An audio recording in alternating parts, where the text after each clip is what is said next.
Hello and welcome to another episode of Creating Powerful Impact. I'm your host, Shay Wheat, founder of Grace and Ease Productions, where we support entrepreneurs just like you with event-based marketing and sales strategies, allowing you to build your authority, your credibility, and your visibility in your industry. Now, today's guest is somebody that I've actually been on her podcast, which is the Business Growth Architect Show. Definitely recommend you go and check that out. So much fun. We talked about all kinds of things of events. But since then, we're like, oh my gosh, we have to get Beate on my show. And so Beate Chelette is the growth architect and founder of The Women's Code. And she provides visionaries and leaders with strategies that grow your authority so that you can scale your impact, which are all about creating more impact in the world. So please help me welcome Beate to the Creating Powerful Impact stage. How are you today? I'm very good, Shay. Thank you. I was looking forward to talking to you again. I know, right? Well, the reason I definitely wanted to have you on my show was because you are so magnificent around systems and creating things within under one umbrella, turning everything into a system, which just makes my heart sing so much because my world is a ton of systems. And the clients that we have that are running and producing events that don't have systems in place, it's always harder, right? So I would definitely like to dive into systems, how to grow your authority and really be that expert in your industry. Maybe let's start there and then we can kind of build upon it. Yeah, so I probably would want to start to talk about what is authority really. And I think this ties really well into what you do, Shay, because people think that being an influencer celebrity is authority. So we're talking about really three different things here. An influencer is a different business model, is a different strategy. A celebrity. So Gary Vee is really a celebrity. He made himself a celebrity. He's not even an influencer. He's a celebrity. He went past the influencer to the celebrity status. So if you'll see Gary Vee vodka and things like that, then that has all been part of the strategy to make himself a known personality. Mm-hmm. The authority that we talk about, which is probably, I want to say 95% of all of your listeners, are people that are experts in what they do, and they need to have a differentiation factor, a unique value proposition. At the Growth Architect, we call it the unapologetic value proposition, and a clear outline of what makes them different. And so the part where I really help people, just to make this real, is if somebody would come to me now and say, what do you do? And I say, I'm a business strategist. Then what? 99% of everybody would just immediately shut off, and they'll go and they'll think about it as business strategist. I don't think I need one. And the conversation is over. The minute I say I'm a growth architect, there is another question, because then the question is, a growth architect? What's a growth architect? Right. Then I say, I help people to grow their authority and scale their impact. Oh, well, that's interesting. I want to have more authority. I want to make a bigger impact. So now suddenly we are having a conversation. So if you still haven't figured this out, this is one of the pieces you have to start with, which is what we do in growth architecture. What's the original idea that you're going out with?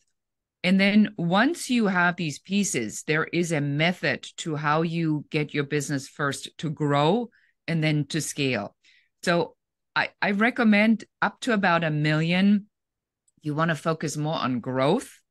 And then after $1 million, you need to really pay attention to scaling. And that is for a very simple reason. We as crazy entrepreneurs have a different brain chemistry. And I was just talking to somebody yesterday who compares it to the brain of a true entrepreneur is not unsimilar to a criminal or to somebody who's bipolar. And I'm like, okay. Or how does that relate? Well, it is because for one reason, that the rules that apply to other people, we ignore. Okay. That's what makes us be successful. If you really think about it, because if we would have listened to everybody who would have told us, that's ridiculous. You're going to do what? You're going to do your own events company? I mean, what makes you the authority on that? You don't know anything about events. And then suddenly here you are the authority in events. And not just are you the authority, but you build a whole system on how to teach other people how to grow and scale systematically with events, which nobody else does out there. And that's when our brain tells us that we are different. That is because we are different. And we can wing it for the most part. I mean, up to 500,000, no problem winging it. After that gets a little bit more difficult, you're still winging it at 1 million, you're in burnout formula. And then you really need to put the systems in place. So what we recommend is, if you create this, why don't you just create it with the right systems in place from the very beginning? Say it's like, why not do it from the start, right? Like, and then everybody knows. And because when you're growing businesses, you're going to have team turnover, you're going to have processes that are changing. What gets you here is not going to get you there, like, right? But you're not building it all from scratch. Once you're here, you're building it from the beginning. So yeah, okay, keep going. So now that's where we kind of come in. So I want to just take your audience, if that's okay, through just like a typical scenario. So what often happens is that you want to run your business. You go, I want to grow, I want to scale. So you search on the internet for something that is your understanding of the issue. So your understanding of the issue is, I need more leads. I need to learn how to sell better. I need to get in front of more people. So now you come to an internet marketer who has mastered what we call ethical persuasion. And this internet person says, if you only would learn how to speak from stage, your life would be magically so much better. So you do that, you get your signature topic down, you do the whole 9 yards. And then you go, well, but how do I actually get on stages? Interestingly enough, there's an affiliate program that comes in. And the next program says, have you ever wondered how to get speaking engagements or how to, be in front of people? Needless to say, you go, oh, that sounds good. Of course, that makes perfect sense. So you buy that. Then the next program comes in and says, well, but you do need an offer from stage. And then you go, geez, I didn't even think about that. But that makes a lot of sense, because what are you going to sell them into? Now you learn how to do an offer from stage. Then somebody else comes in the next affiliate program and says, you really need to learn how to sell that. And you go, that makes a lot of sense. Now you learn how to sell it. Then Jeff Walker comes with a product launch formula magically out of nowhere and says, well, if it's a product, you need to launch it. And then you go, well, that makes a lot of sense. Next thing you know, you're $100,000 in. It's 2 years later and you have accomplished nothing. Why? Mm-hmm. Because you're not following a strategy. You're following breadcrumbs that other professionals, and they're all very good at what they do, don't get me wrong, but you're following breadcrumbs other people leave for you, believing that you'll eventually get to that one piece that makes all the dominoes magically fall. The only thing that's going to make the dominoes magically fall is the actual strategy you have with a business model, the clarity of the goal. And then we look at all the things that you have bought and see how they fit into that model to get you from here to that point. Yes. Yes. Thank you. Thank you. It's fascinating to me that people, are like, oh, I want to do an event. And I'm like, okay, great. Where are you at in your business? So same thinking. And they're like, I want to do a 3-day event. And I'm like, okay, cool. Tell me about your business. And they're like, yeah. So I just kind of started, I'm getting clients. And I'm like, stop. No events for you right now. Right? Because there's a system, there's a process that you go through where you start being on other people's stages first, and you get the free stages, and then you start building your own stages, and then you can do the big ones, right? It's a process. So when you have the system in place, all those dominoes then fit in, and then they can topple over, and then you have like a wildly successful company, right? So you're saying take the system, put it into place first, and then all of the other things that you've already done will actually work. Yeah. And that to me, because I see this so often, and then And then at the very end, they're exhausted, they're frustrated, they're burned out, they're broke. And then they go and then they finally end up and say, I have to build a funnel and run ads. And then I fall on my knees and I fold my hands and I pray to God and I say, please, somebody help these people. So it's not that what's out there is bad. That's not what I'm saying. Yeah, you still need all of these things. You do need all of these things, but you should not buy these things unless you know that they fit in your strategy. I had conversation with a colleague of mine, and she said to me, November is her November month. So in November, she says no to as many things as she possibly can. Interesting. So she set an entire month aside to look at everything that she's accumulated, that she's added, that she's considering. And now she says, no. Do I need this? No. And she literally comes at it from what can I say no to? And that's kind of like the Steve Jobs idea when he famously said, I'm most proud of all the things that we didn't do. The part of your strategy also has to be to say, what do I need to say no to? So now I would say no to a 3-day event, but I can say yes to a 4-hour event locally for 25 people. Yeah. So that's the mindset, I think, where we see what other people are telling us. Of course, events where you have 300-400 people and you got to line up. Of course, those events are successful and people make millions in back of room sales. But you got to get there first. Yeah, exactly.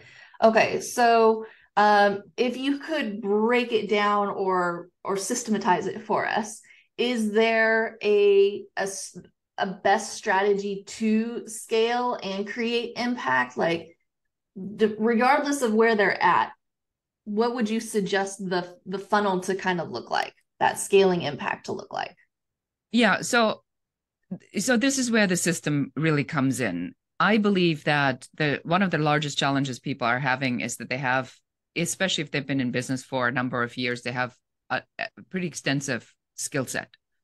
And then when people say, what do? They stumble along and say, well, I've written a book, but that's not really relating to that. I have a podcast, but I talk about that, what really I'm passionate about. And then my high-end coaching is this. I want to start a mastermind. You look at it, and it looks like it's random pieces randomly strewn all over whatever, Los Angeles, Chicago. And you go, this doesn't sound like a cohesive system to me. So where I help people is I come in and I say, you need to take your plane to 30,000 feet. And we need to take a look at all the airports that are available to you and look at the terrain. And then we need to figure out what is the journey, the transformation journey of the client.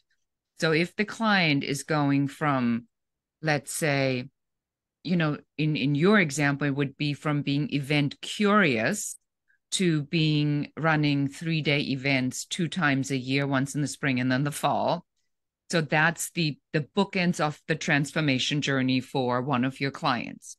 Now we know with those 2 bookends, we need to fill in the other pieces of that transformation journey. And then you look at your things that you've done and you say, oh, the speaking training that I did, that fits in nicely over here where I'll just give an extra bonus a module, or where I give, free training for people that could be my lead generation to get them in to this first part of the event. Then you look at the book that you've written, and let's say you wrote a book about confidence. That comes really in very handily somewhere sort of in the middle toward the end when people need to step up and show up and be more into mindset. Now I want to read your book on confidence. That's because you do need the confidence to do that part. So when you pull it together like that and you say, here's a transformational journey, let me put it all out on the floor, and then let me one by one assemble this so it is a cohesive journey. Then I can from there on say, oh, that's easy. It's let's say the event success transformation journey provided to you by Shay Wheat. Now, when we go and talk to people, well, I help people to get from thinking about an event to 3-day events. And I have created this transformational system that takes them over the course of 5 steps, my proprietary method from here to there. Wow. And then I can self-identify when I talk to you exactly, and I know you already do this, then I can self-identify, oh, I'm ready for a one-day event. I can bring in people from outside of my city. I can do the travel with a hotel block and things like that. So that's how I like to have people think about their business instead of this constant, I woke up, I checked my email, I think what's coming to me, now I'm executing on that. But to say, if I build a funnel, so the end of the funnel is my high ticket, high end program, then how many pieces do I already have? And I promise you, this is the magic, that these pieces are already all there. They're just in disarray. Some are in the garage, some are in the attic, some are hidden in the car, some are deflated, sitting somewhere in the summer box, and you haven't looked at everything yet. So that's the first thing. We have to take it all back out. Yeah. We, as a company, I'm going to give you an example. So there's a course I've done 7 years ago called Turn Your Talent into a Business for Creative Life. And this is my best-selling course. So over 20,000 people have taken this class. And, the 12 steps, how you turn your talent into a business. And then I thought, I want to do the high ticket stuff. And I really did not want to do the entry piece as much. But then what happened is the market's been changing. And the market's changing significantly. We have a much larger influx now of people that want to quit their job because they're tired of corporations or they've just been laid off. They're looking for a side hustle. They're looking for certification. We found that the search term certification outranks searches for Trump. Now that tells you on how many searches are done for that. Wow. And so my team went back and said, okay, Beate, locking the door, sitting you down, what does that mean to you? And I said, well, if so many people are looking for certification, that means they're looking for something that they can do. Note to self, it is time to go back in the garage, turn your talent back out, update it to the now current market conditions, and then start taking what I already do, but instead of me doing the work for clients, why don't I certify them in the workflows and processes and strategies I've already created, but in one workflow at a time, so that somebody who says, I just need a side hustle, 5 hours a week, what's available? That's what we are launching now, but it's based on market conditions. So that's really my big message, for your show here, is to say, you got to make sure that what you do or have done is still relevant in this market. And sometimes all it takes is for you to go back in, look at what you've already done, and do a product market analysis. Is this relevant to the market right at this very moment? Then maybe it's time to bring that back out and update it and launch it. That's wicked smart. I love that. Now, if we were to stick with this market piece, the word recession has been thrown around. Same reasoning to go and take a look at the market, and what is it that you've already done and already accomplished that you can then tweak and adjust that would support people in a recession market. Exactly. And to your point, so if all your competitors believe that there's a recession and they stop working, what do you think you should do? Work. The opposite. You buy when the market is low. You sell when the market is high.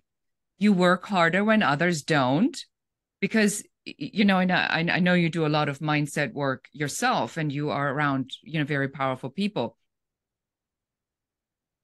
And in nature, it either grows or dies. There is no tree that says, you know what, I'm just going to hang loose for a while. I'm just going to sit here with my leaves and just wait.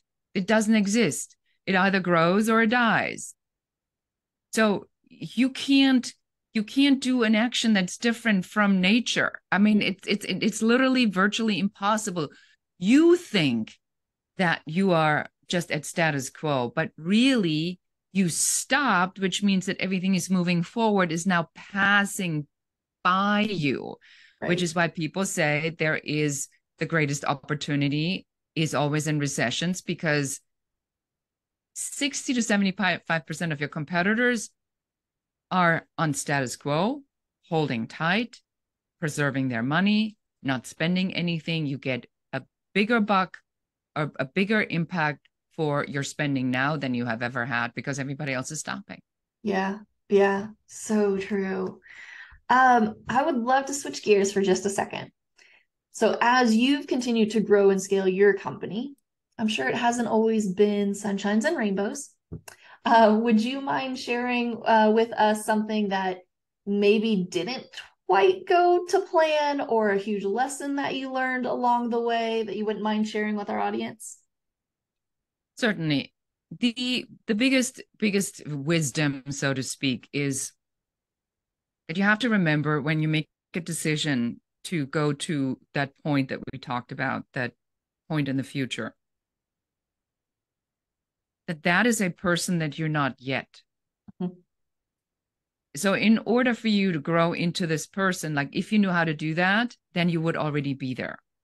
But if you say, I'm going from 250 to 500,000, 500,000 to 1 million, 1 million to 5 million, you are not there because you don't have the skill sets yet that it'll take for you to be somebody who is at that level.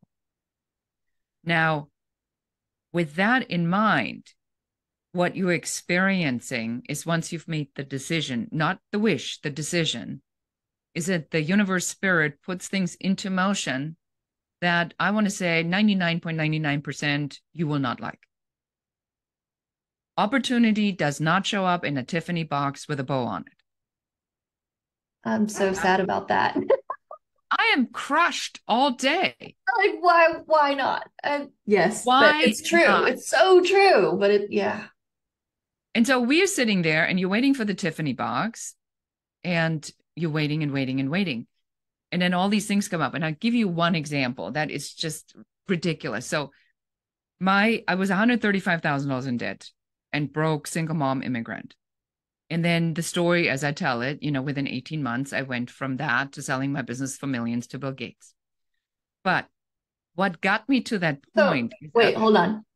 Say that line again, because you just sped through it. And I'm not sure everybody heard that. I said I was $135,000 in debt as a single mom immigrant, broken out, and then I cracked the code and I sold my business to Bill Gates after I became the industry leader in my category 18 months after the worst moment of my life. And this whole thing happened because I had a former nagging mother-in-law. And she would say to me, now think about the Tiffany box and opportunity. So she would say to me, you need to write the president of the United States.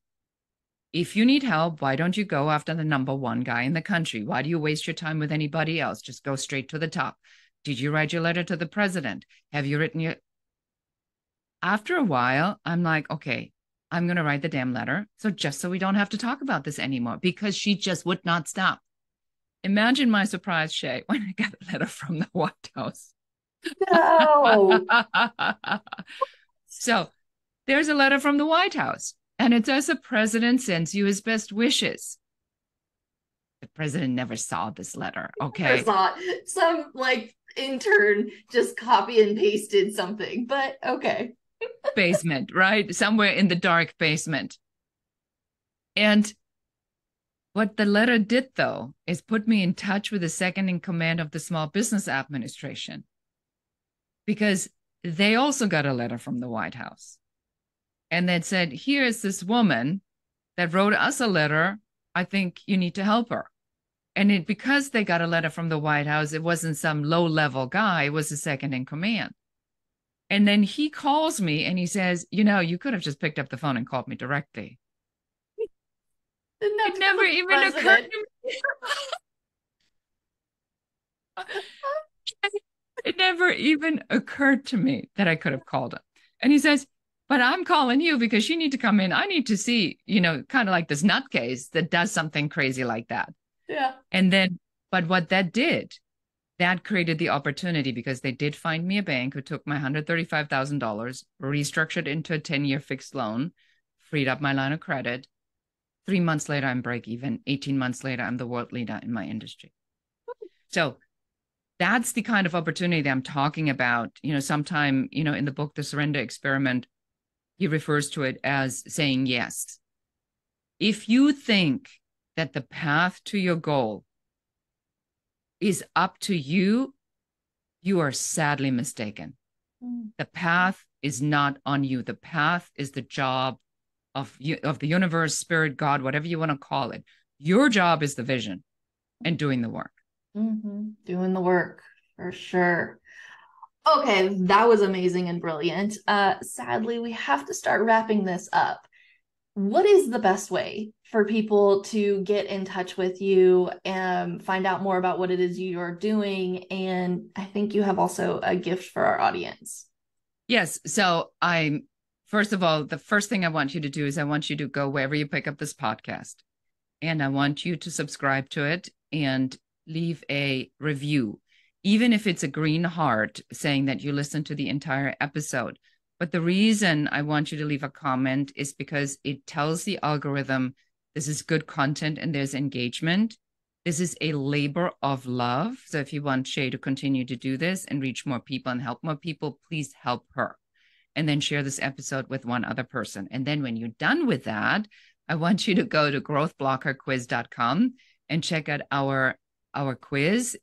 This is designed to help you to figure out what is that number one business growth blocker. Hint, it's 1 out of 3 things that will tell you in the quiz. In like 2 minutes, you'll know what it is. And then I'll send you a report. And then you can figure out what it is that you need to do to overcome that and really either grow or scale. And if you've heard something where you say, I really need to talk to her, go to uncoverysession.com, schedule your 15-minute complimentary uncovery session with us, and we'll be happy to figure out what we can do to help you, grow, build, and scale your business. Yeah, I love that, like an uncovery session to really uncover what's going on, because I think we're just so close to it that we need somebody from the outside to be like, oh, no, you just do this, tweak here and adjust this. And then we do here, right? And you're like, oh, but I'm too close. So, okay, great. All of those links will be in the show notes. Last question for you is, what is a takeaway or memorable note you'd like to leave our audience with today? Fail faster and don't take failing personally. I refer to this as if you have a GPS in your car that tells you to update your navigation system and you don't. One day you end up in the freeways being built in a cul-de-sac. You're going to get out of the car. You're going to throw yourself on the ground. You're going to say, I'm never going to drive again. This is it. I'm going to give my car back. The insurance is insane anyway. There's no use for me driving anywhere. I'm the worst driver in the world. You do none of that. You just go, you smack yourself over the head, say, should have updated the GPS. And then guess what? You find another way and you go to the exact destination you said you were going to go. So failure is like that. It's a bunch of nice people in suits with little neon stripes on it and hard hats and stop signs that say, not here. So just keep waving and keep driving. I love it. Thank you so much for being with us today. And I want to thank our audience for joining us on another episode of Creating Powerful Impact. I'm excited for you just to take all of these lessons, all of these resources that you've learned here today, start implementing them so that you can create even more impact in your world. Until next time, have an outstanding rest of your day. Take care. Thank you so much for listening to the Creating Powerful Impact podcast. If you are a successful coach, speaker, author, or thought leader who would like to be on this program, simply visit creatingpowerfulimpact.com/guest. If you are someone who got something out of this interview, would you please do me a favor and share this episode on social media? Just do a quick screenshot with your phone and text it to a friend or post it on your socials. Also, if you know somebody that would be a great guest, tag them on social media to let them know about the show and include the hashtag Creating Powerful Impact. I love seeing all of your posts and great guest selections. We are regularly putting out new episodes and content. To make sure you don't miss any episodes, go ahead and subscribe. Your thumbs up, ratings, and reviews go a long way to help promote the show, and they really mean a lot to me and my team. Want to know more about us? Head on over to our website, graceandeaseproductions.com, or follow me on LinkedIn, Facebook, or Instagram. Just look for Grace and Ease Productions on your favorite platform. Thanks for listening. We'll see you next time.